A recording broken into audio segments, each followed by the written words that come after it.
1219 سنہ عیسوی میں چنگیز خان کے قاصد کے قتل سے شروع ہونے والا تباہی کا سلسلہ ہلاکو خان کے ہاتھوں 1258 سنہ عیسوی میں سقوط بغداد پر ختم ہوتا ہے۔ 4 دہائیوں پر مشتمل اس داستان میں کئی کردار ایسے ہیں جو اپنی انفرادیت کے باعث تاریخ کے صفحات پر انمنٹ نقوش چھوڑ گئے۔ ان میں حاکم اترار ینال خان جیسے امراء بھی شامل ہیں کہ جس نے اپنے اختیارات سے تجاوز کرتے ہوئے قراقرم سے آنے والا تجارتی قافلہ لوٹ کر اور تاجروں کو قتل کر کے اس قضیے کی بنیاد ڈالی، اور علاؤ الدین خوارزم شاہ جیسے ناعاقبت اندیش حکمران بھی ہیں کہ جس نے بین الاقوامی مسلمہ قوانین کے خلاف ورزی کرتے ہوئے چنگیز خان کے قاصد کو قتل کر دیا۔ اسی داستان میں جلال الدین خوارزم شاہ جیسا مرد میدان بھی ہے کہ جس نے آخری سپاہی تک تاتاریوں کا نہ صرف مردانہ وار مقابلہ کیا بلکہ دریائے آمو سے لے کر دریائے سندھ تک تنے تنا عالم اسلام کے دفاع کی جنگ لڑتا رہا۔ دوستوں، آج کی ویڈیو میں ہم آپ کا تعارف ایسے ہی ایک مرد مجاہد سے کروا رہے ہیں کہ جس نے جلال الدین خوارزم شاہ کے ساتھ مل کر تاتاریوں کا مقابلہ کیا اور انہیں کئی محاذوں پر شکست دی۔ تاتاریوں کو سلطنت خوارزم کے جن شہروں پر سخت مزاحمت کا سامنا کرنا پڑا، ان میں کوکند کا شہر سر فہرست تھا۔ یہ سلطنت خوارزم کا مشرقی سرحدی شہر تھا۔ دریائے سیہون یا سیر دریا کے کنارے واقع یہ شہر خوارزم کا نمایاں ترین سرحدی شہر تھا۔ کوکند کا حاکم مشہور زمانہ تاجک سردار تیمور ملک تھا۔ تیمور ملک اپنی فطری بہادری، دلیری اور جنگی حکمت عملی کے باعث خوارزم شاہ کے قابل اعتماد امیروں میں شمار کیا جاتا تھا۔ جب علاؤ الدین خوارزم شاہ تاتاری حملے سے پسپا ہو کر پامیر کے میدان سے واپس پلٹ گیا تو تیمور ملک کو اندازہ ہو گیا کہ اب سرحدی شہروں پر حملہ ہونے والا ہے، چنانچہ اس نے کوکند کی دفاعی تیاریاں شروع کر دیں۔ شہر کے دفاع کے لیے تیمور ملک کے پاس صرف 1000 سپاہی تھے، جبکہ تاتاریوں کی فوج کا ہراول دستہ ہی 5000 سپاہیوں پر مشتمل تھا، جبکہ چنگیز خان نے جوجی خان کی قیادت میں 20000 کا لشکر کوکند کے لیے روانہ کر دیا تھا۔ مختصر ترین فوج رکھتے ہوئے بھی تیمور ملک نے شہر کے دفاع کے لیے ہر ممکن کوشش کی۔ اس نے اپنا دفاعی مورچہ دریا میں واقع جزیرے پر موجود قلعے کو بنایا اور اپنی سپاہ کے ساتھ ضروری ساز و سامان لے کر جزیرے میں قلعہ بند ہو گیا۔ ادھر تاتاری افواج کوکند کے قریب ہی واقع بناکت کے شہر پر حملہ آور ہوئیں اور صرف 3 دن کی مزاحمت کے بعد بناکت فتح کر کے کوکند پہنچ گئے۔ کوکند پہنچ کر جوجی خان کو معلوم ہوا کہ تیمور ملک دریا میں ایک جزیرے پر قلعہ بند ہو گیا ہے، اور یہ کہ اس نے ساحل پر موجود تمام کشتیاں بھی اپنے پاس جمع کر لی ہیں۔ اب جوجی سٹپٹایا کہ کیا تدبیر اختیار کرے۔ اس نے اپنے تیر اندازوں اور منجیکوں کا رخ جزیرے کی طرف کر کے حملہ کر دیا، مگر جزیرہ ان کی پہنچ سے دور تھا اور منجیکوں کے ذریعے پھینکے گئے بھاری پتھر پانی میں گرتے رہے اور تیمور ملک کا کچھ نہ بگاڑ سکے۔ بناکت کی فتح کے بعد جوجی خان سمجھ رہا تھا کہ تمام سرحدی شہر اسی طرح آسانی سے فتح ہو جائیں گی اور چند ہی ہفتوں میں ان سے نبٹ کر وہ خوارزم کے بڑے شہروں پر حملہ آور ہونے والی افواج سے مل جائے گا، مگر تیمور ملک کی اس تدبیر نے اسے کوکند ہی میں روک لیا تھا۔ اب جوجی خان نے اس سے نبٹنے کے لیے ایک انوکھی تدبیر اختیار کی۔ اس نے بناکت سے قیدی بنائے گئے مسلمانوں اور کوکند کے شہریوں کو ساحل اور اطراف کے علاقوں پر موجود بڑے بڑے پتھروں کو جمع کرنے پر مامور کر دیا۔ پھر ان پتھروں کو تاتاریوں نے دریا میں پھینکنا شروع کر دیا۔ اس طرح آہستہ آہستہ دریا کے بیچ میں سے ایک راستہ نمودار ہونا شروع ہو گیا۔ عقاب کی طرح چوکنا تیمور ملک سمجھ گیا کہ اب چند ہفتوں میں قلعہ تیر اندازوں کی پہنچ میں آ جائے گا۔ اس صورتحال سے نمٹنے کے لیے تیمور ملک نے اپنے بحری بیڑے میں موجود 12 مضبوط ترین کشتیاں منتخب کیں اور ان میں لکڑی کی مضبوط چوبی دیواریں بنوا کر نصب کروائیں۔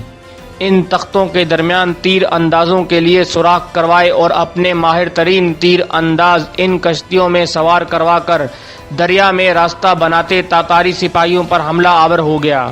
اس طرح سنگی راستہ بناتے تاتاریوں کا کام رک گیا۔ تیمور ملک کا یہ حربہ بہت کامیاب رہا۔ اس کی بختر بند کشتیاں ساحل پر موجود تاتاریوں پر حملہ کرتیں، جوابی تیر اندازی 24 تختوں کی وجہ سے ان کا کچھ نہ بگاڑ سکتی اور وہ صحیح سلامت واپس آ جاتی۔ اب جوجی خان بڑا پریشان ہوا۔ خوارزم پر حملہ آور ہونے سے قبل چنگیز خان چین کی سلطنت کو فتح کر چکا تھا۔ اس فتح میں اس کے ہاتھ چینی افواج کے آتشی اور بارودی اسلحہ بنانے کے ماہر لگ گئے تھے۔ تاتاری ان ماہرین کو بھی اپنے ساتھ رکھتے تھے۔ جوجی خان نے اب تیمور ملک کی بختر بند کشتیوں کو تباہ کرنے کے لیے ان سے کام لینے کا فیصلہ کیا۔ چینی ماہرین نے ہانڈیوں میں بارود بھر کے منجیکوں کے ذریعے تیمور ملک کی کشتیوں پر برسانا شروع کر دیا۔ اس طرح تیمور ملک کا حملہ رک گیا۔ اس صورتحال پر تیمور ملک نے اپنی بختر بند کشتیوں کی ساخت میں تبدیلی کی۔ اس نے مٹی اور گارے کا لیپ بنوا کر چوبی دیواروں پر ملوا دیا اور مزید یہ کہ لکڑی کے تختوں کی چھت بھی بنوا لی اور ان چھتوں پر بھی مٹی کا پلستر کروا کر انہیں آگ سے محفوظ کر لیا۔ اس طرح تیمور ملک کی کشتیاں چینی ماہرین کے آتشی حملوں سے محفوظ ہو کر دوبارہ تاتاریوں پر کامیاب حملہ کرنے لگیں۔ جوجی خان کو کوکن کا محاصرہ کیے 3 ماہ بیت گئے۔ تیمور ملک کے حملوں سے دریا میں راستہ بنانے کا کام سست روی سے چل رہا تھا اور ان سے تاتاریوں کا سخت نقصان بھی ہو رہا تھا۔ اس صورتحال سے تنگ آ کر جوجی خان نے اس مہم کی ذمہ داری اپنے نائب سردار کو سونپ دی اور خود دریا کے بہاؤ کی سمت ایک لشکر لے کر روانہ ہو گیا۔ 3 ماہ کے محاصرے کے دوران اگرچہ تیمور ملک نے تاتاریوں کا جم کر مقابلہ کیا تھا اور انہیں سخت جانی نقصان پہنچایا تھا، مگر اس کے ساتھ ساتھ اس کے سپاہی بھی شہید ہوتے گئے تھے۔ 1000 کی مختصر سی سپاہ میں سے بڑی تعداد ختم ہو گئی تھی۔ دوسرا یہ کہ اس کے گمان کے مطابق اس نے 3 ماہ تک جوجی خان کو مصروف رکھ کر اپنا فرض ادا کر دیا تھا، کیونکہ اسے علاؤالدین خوارزم شاہ کی طرف سے یہی ہدایت ملی تھی کہ سرحدی قلعے دار زیادہ سے زیادہ وقت تک تاتاریوں کو مصروف رکھیں تاکہ اسے مرکزی لشکر منظم کرنے کا زیادہ سے زیادہ موقع مل سکے۔ وہ الگ بات ہے کہ پہلے ہی مارکے کے بعد کہیں بھی علاؤالدین نے ٹھہر کر تاتاریوں کا مقابلہ نہیں کیا۔ بہرحال تیمور ملک نے جب یہ دیکھا کہ ہر ممکن کوشش کے باوجود دریا میں بنتا راستہ جزیرے کے قریب آتا جا رہا ہے، قلعے کا سامان خوردنوش بھی کم ہوتا جا رہا ہے اور قلیل سپاہ کے ساتھ مزید مقابلہ کرنا خودکشی کے سوا کچھ نہیں، چنانچہ کسی بھی قسم کی کمک سے مایوس ہو کر اس نے جزیرے سے انخلا کا فیصلہ کر لیا۔ رات کی تاریکی میں تیمور ملک نے اپنی مٹھی بھر سپاہ کے ساتھ 70 کے قریب کشتیوں میں سوار ہو کر قلعے سے کوچ کرتے ہوئے دریا کے بہاؤ کی سمت سفر شروع کر دیا۔ تاتاری پہرے دار چکنا تھے، انہیں معلوم ہو گیا اور فوراً ایک گھوڑ سوار دستہ دریا کے ساتھ ساتھ روانہ ہو گیا۔ جلد ہی تیمور ملک کی بیڑی بیڑے تک تاتاری پہنچ گئے اور ساحل سے تیر اندازی شروع کر دی۔ تیمور ملک تیار تھا، اس نے لکڑی کے تختے نصب ہوئی کشتیاں ساحل کی طرف کر دیں اور تاتاریوں پر جوابی تیر اندازی شروع کر دی۔ ادھر آگے بناکت کا ساحل قریب تھا اور وہاں پہلے ہی تاتاریوں کا قبضہ تھا۔ بناکت کے مقام پر تاتاریوں کو تیمور ملک کے بیڑی بیڑے کی اطلاع مل چکی تھی اور اسے روکنے کے لیے انہوں نے دریا کے بیچ آئینی زنجیر نصب کی ہوئی تھی۔ اس مقام پر پہنچ کر تیمور ملک نے اس زنجیر کو توڑ دیا اور آگے بڑھ گیا۔ آگے جند کا ساحلی شہر تھا اور یہاں جوجی خان کا لشکر مقیم تھا۔ جند کے مقام پر جوجی خان نے تیمور ملک کو روکنے کے لیے دریا میں کشتیوں کا پل بنا کر ماہر تیر انداز بٹھائے اور ساحل پر منجیکیں نصب کروا دیں۔ جوجی خان اس مرد میدان کا انتظار کرنے لگا۔ جوجی خان کو کوکن میں تیمور ملک کے ہاتھوں سخت مزاحمت کا سامنا کرنا پڑا تھا اور اب وہ حساب چکتا کرنا چاہتا تھا، مگر تیمور ملک کو اللہ تعالیٰ نے کمال صلاحیتیں بخشی تھی۔ اسے اندازہ تھا کہ جوجی خان یقیناً راستے میں جال بچھائے بیٹھا ہوگا، چنانچہ دریا میں مناسب ساحل دیکھ کر رات کی تاریکی میں وہ اپنے ساتھیوں سمیت ساحل پر اتر گیا۔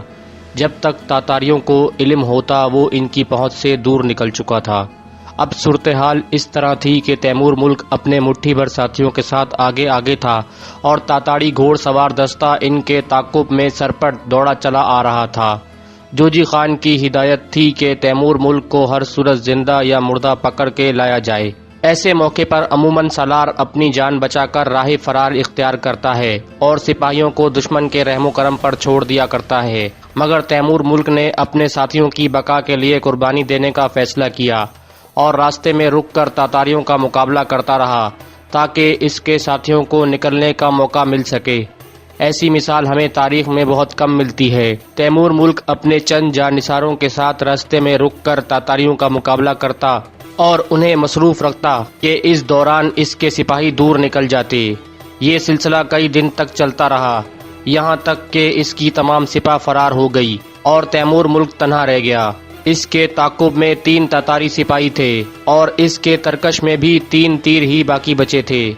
تیمور ملک نے ایسا طاق کر نشانہ لگایا کہ ایک تیر حملہ آور تاتاری کی آنکھ میں پیوست ہو گیا۔ اب تیمور ملک نے چلا کر کہا، تمہاری تعداد کے مطابق 2 تیر میرے ترکش میں موجود ہیں اور انہیں ضائع کرتے ہوئے مجھے افسوس ہوگا، لہٰذا بہتر یہی ہے کہ تم دونوں لوٹ جاؤ۔ دونوں تاتاری تیمور ملک کی ہیبت سے پہلے ہی خوف زدہ تھے۔